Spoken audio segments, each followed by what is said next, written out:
2019ခုနှစ်ဖေဖော်ဝါရီလ23ရက်နေ့မှာအမေရိကန်ပြည်ထောင်စုအင်ဒီယာနာပြည်နယ်ဒယ်ဖီမြို့မှာဆယ်ကျော်သက်မိန်းကလေး2ဦးရက်ရက်ဆက်ဆက်အသက်ခံခဲ့ရပါတယ်။ဒီအမှုရဲ့ထူးခြားချက်ကတော့တေဆုံးသူမိန်းကလေး2ဦးရဲ့ဖုန်းထဲမှာလူသက်သမားရဲ့ရုပ်ပုံနဲ့အတန်တချို့ပါဝင်နေခဲ့တာပါပဲ။ဒါပေမဲ့ဒီအမှုက9နှစ်ကြာတဲ့အထိမဖို့ထုတ်နိုင်ခဲ့ပဲပဟီလီဖြစ်ခဲ့ရတာပါ။ဘယ်လိုအကြောင်းတွေကြောင့်လဲဆိုတာကိုကြည့်လိုက်ရအောင်ပါ။အသက်73နှစ်အရွယ်အဘီဂေးလ်ဝီလီယံနဲ့14နှစ်အရွယ်လီဘာတီဂျာမန်တို့ဟ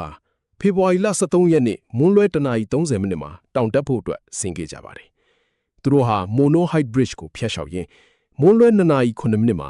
လီဘာတီကတရားပေါ်ရှောက်နေတဲ့အဘီဂေးလ်ပုံကိုဆိုရှယ်မီဒီယာမှာတင်ခဲ့ပါသေးတယ်။အဲဒီနောက်ပိုင်းမှာသူတို့ကဘယ်သူမှပြန်မကြားရတော့ပါဘူး။ညနေ3:15မိနစ်မှာလီဘာတီရဲ့ဖခင်နဲ့မတွေ့နိုင်တော့တာကြောင့်ညနေ9:30မိနစ်မှာပျောက်ဆုံးကြောင်းတိုင်ကြားခဲ့ပါတယ်။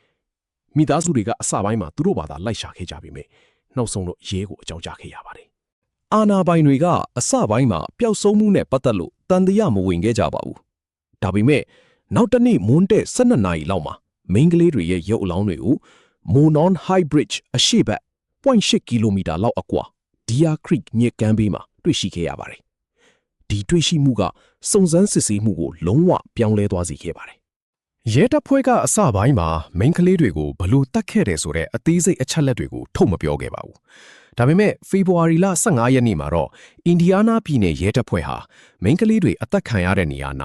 မိုနွန်ဟိုက်ဘရစ်လမ်းကြောင်းပေါ်မှာတွေ့ရတဲ့အမျိုးသားတဦးရဲ့ပုံရိပ်ကိုထုတ်ပြန်ခဲ့ပါတယ်။လက်နှိုက်ပြီးခေါင်းငုံရှောင်နေတဲ့ဒီအမျိုးသားကို Bridge Guy လို့ခေါ်ဆိုခဲ့ကြပြီးအဓိကတန်တရားရှိသူအဖြစ်သတ်မှတ်ခဲ့တာပါ။ဖေဖော်ဝါရီလ22ရက်နေ့မှာတော့ရဲတပ်ဖွဲ့ကတန်တရားရှိသူရဲ့အတန်ဖိုင်တစ်ခုကိုထုတ်ပြန်ခဲ့ပြန်ပါတယ်။ဒီအတန်ဖိုင်ထဲမှာအတန်ကတိုးပေမဲ့ Down the Hill လို့ပြောနေတာကိုကြားရပါတယ်။ဒီပုံရိပ်နဲ့အတန်ဖိုင်တွေဟာ Liberty German ရဲ့ smartphone ကနေရရှိခဲ့တာဖြစ်ပြီး Liberty ဟာစိတ်သက်ကြန့်ခိုင်စွာနဲ့လျှို့ဝှက်စွာမှတ်တမ်းတင်ခဲ့တဲ့အတွက်သူရဲကောင်းတဦးအဖြစ်ချီးကျူးခံခဲ့ရပါတယ်။ရဲတပ်ဖွဲ့ကဖုန်းထဲကနေနောက်ထပ်သက်သေတွေရရှိထားပေမဲ့တရားခွင်ကိုထိခိုက်မှာဆိုလို့ထုတ်ပြန်ခြင်းမရှိသေးဘူးလို့ပြောကြားခဲ့ပါတယ်။ဇူလိုင်လ18ရက်နေ့မှာတော့ရဲတပ်ဖွဲ့ကလူသတ်မှုမှာအဓိကပါဝင်ပတ်သက်သူလို့ယူဆရတဲ့သူရဲ့ပုံချမ်းကိုထပ်မံထုတ်ပြန်ခဲ့ပါတယ်။ဒီပုံချမ်းကိုမိန်းကလေးတွေပျောက်ဆုံးတဲ့နေ့ကလမ်းလျှောက်သူတွေရဲ့မျက်မြင်သက်သေထွက်ဆိုချက်တွေအပေါ်အခြေခံပြီးရေးဆွဲခဲ့တာပါ။2019ခုနှစ်ဧပြီလ22ရက်နေ့မှာတော့အင်ဒီယာနာပြည်နယ်ရဲတပ်ဖွဲ့ကအမှုရဲ့လမ်းကြောင်းတစ်ကိုကြီးညာခဲ့ပြီးတန်တရားရှိသူရဲ့ပုံချမ်းအတစ်ကိုထုတ်ပြန်ခဲ့ပြန်ပါတယ်။ဒီလူဟာဒယ်ဖီဒေသနဲ့ယင်းနှီးကျွမ်းဝင်သူဖြစ်နိုင်ကြောင်းလည်းယူဆခဲ့ကြပါတယ်။2022ခုနှစ်စက်တင်ဘာလမှာစုံစမ်းစစ်ဆေးသူတွေဟာမှားယွင်းစွာမှတ်တမ်းတင်ထားတဲ့သတင်းပေးချက်တစ်ခုကိုပြန်လည်စစ်ဆေးခဲ့ပါတယ်။ Richard Allen ရဲ့နာမည်ကိုအမှားရေးခဲ့တဲ့အတွက်ဖိုင်ကရှင်းလင်းပြီးလို့မှားယွင်းမှတ်သားခံခဲ့ရတာပါ။ဒါပေမဲ့စေတနာဝန်ထမ်းစာရေးတဦးကဒီအမှားကိုရှာတွေ့ခဲ့ပြီးနှစ်ပေါင်းများစွာက Allen နဲ့ပတ်သက်တဲ့သတင်းပေးချက်ကိုစုံစမ်းရေးမှူးစီပြန်ပို့ပေးခဲ့ပါတယ်။ Allen ကိုယ်တိုင်ကလူသတ်မှုဖြစ်ပြီး3ရက်အကြာမှာလမ်းကြောင်းပေါ်မှာရှိခဲ့ကြောင်းနဲ့မိန်းကလေး3ယောက်ကိုတွေ့ခဲ့ကြောင်းပြောကြားခဲ့ပါတယ်။2022ခုနှစ်အောက်တိုဘာလ26ရက်နေ့မှာ Richard Allen ကိုဖမ်းဆီးခဲ့ပြီးအမှု2ခုအတွက်လူသတ်မှုနဲ့တရားစွဲဆိုခဲ့ပါတယ်။နိုဝင်ဘာလ29ရက်နေ့မှာတော့တရားသူကြီး Francis Gale က Allen ကိုဖမ်းဆီးဖို့ဖြစ်လာခဲ့တဲ့ဖြစ်နိုင်ခြေရှိတဲ့အကြောင်းပြချက်ထွက်ဆိုချက်ကိုအများပြည်သူသိအောင်ဖွင့်ဟခဲ့ပါတယ်။ဒီမှတ်တမ်းအရ Liberty ရဲ့ဖုန်းထဲကဗီဒီယိုမှာအမျိုးသားတဦးကမိန်းကလေးတွေကိုတောင်အောက်ဆင်းလို့အမိန့်ပေးစင်မှာတေဆုံးသူတဦးကတနတ်လို့ပြောလိုက်တာကိုတွေ့ခဲ့ရပါတယ်။စုံစမ်းရေးသမားတွေကဒီလူဟာ Allen ပဲလို့ယုံကြည်ခဲ့ပါတယ်။စုံစမ်းရေးသမားတွေဟ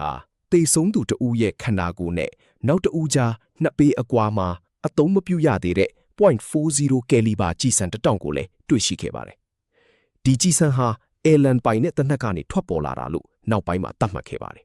။မျက်မြင်သက်သေတဦးကတရားပေါ်ကနေလမ်းလျှောက်ဆင်းလာတဲ့ရွှန့်ဒီသွေးတွေပေနေတဲ့အပြာရောင်ချခင်နဲ့အပြာရောင်ဂျင်းပေါင်းမီဝေအမျိုးသားတဦးကိုတွေ့ခဲ့တယ်လို့ပြောပါတယ်။ Allen ပိုင်နဲ့ကားနဲ့လည်းကိုက်ညီခဲ့ပါတယ်။ Allen ကိုယ်တိုင်လည်း2019ခုနှစ်တုန်းကဒီလမ်းကြောင်းပေါ်မှာရှိခဲ့ကြောင်းရဲကိုထွက်ဆိုခဲ့ပြီး2022ခုနှစ်အောက်တိုဘာလအင်တာဗျူးမှာတော့ငားကြည့်ဖို့သွားခဲ့ကြောင်းပြောကြားခဲ့ပါတယ်။2024ခုနှစ်အောက်တိုဘာလ18ရက်နေ့မှာတရားခွင်စတင်ခဲ့ပြီးအမှုကရှုပ်ထွေးခဲ့ပါတယ်။တရားလိုရှေ့နေတွေကမိန်းကလေး2ဦးစလုံးရဲ့လယ်ပင်ကိုဓားနဲ့လှီးထားတာကိုတွေ့ရတယ်လို့ပြောကြားခဲ့ပါတယ်